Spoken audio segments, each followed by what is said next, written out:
Good evening. This is Emma Toops, and today is day 9 in the video series.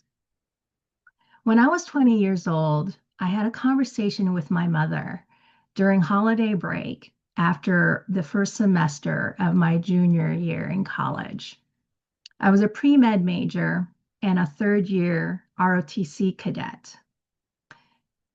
I shared with her in this conversation how challenging my first semester had been. I was doing really well in ROTC, and I was struggling a little bit in my science classes where I was a pre-med major. She wasn't upset that I was having challenges, but she was just curious as to how I was doing. She asked me a question that led to a profound statement that she made. And I'm going to tell you how that conversation went. She asked me, Emma, are you going to be ready to take the MCAT in the spring? And before she asked me that, I had been uncertain about telling her that I was already considering not going on to med school. So when I responded, I had a hesitation in how specific I was in saying so. And I told her, Mom, I'm not going to take the MCAT in the spring. And she came to understand my statement to be that I was going to take it later. And so she said something to the effect of, oh, because you're having some trouble with some of your classes, you're going to wait to take it so that you can practice and then be more ready for it in the summer. And I corrected her assumption at this point, and I told her, no, Mom, I don't think I'm going to take the MCAT ever. And she realized what I was saying, and she did not get upset, but she was curious to know why. Because I'd been wanting to be a medical doctor since probably I was 10 or 11. And she just wanted to know why I changed my mind.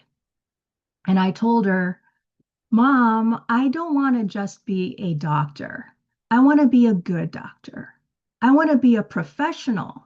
And I don't think a good doctor would be getting mostly B's in their science classes and actually getting a C in physics with the help of a tutor.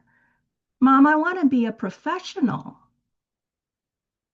And what she said to me was what was so profound. She said, Emma, you don't have to get straight A's to be a professional. Being a professional is in how you show up in your work. Do you have passion for it? Are you good at it? Do you care about the way that you do your work? That is what makes you a professional. And she reminded me that after I graduated, I was going to be receiving a commission as a military officer. And that, being a military officer is in line with some of these other professions that are just assumed because of the title. She said, maybe if you don't intend to become a doctor, maybe being a military officer can be your chosen profession. And it made me realize that regardless of what grades that you get, if what you are doing, and whatever it is, it doesn't have to be something that has a title of sir or ma'am or doctor or judge or lawyer, that it's in how you show up to do your work. It is in how you show up and how people understand you, in your passion, in the desire, and what actions you take, in the manner of how you do your work. That is what makes you a professional. And for everything that I've done in my life since then, I've always remembered her words because we don't necessarily get graded in life. but how we show up and how we commit to the things that we do. That's how people understand us to be professional or not. That's what I've got for you today. So I'll talk to you next time.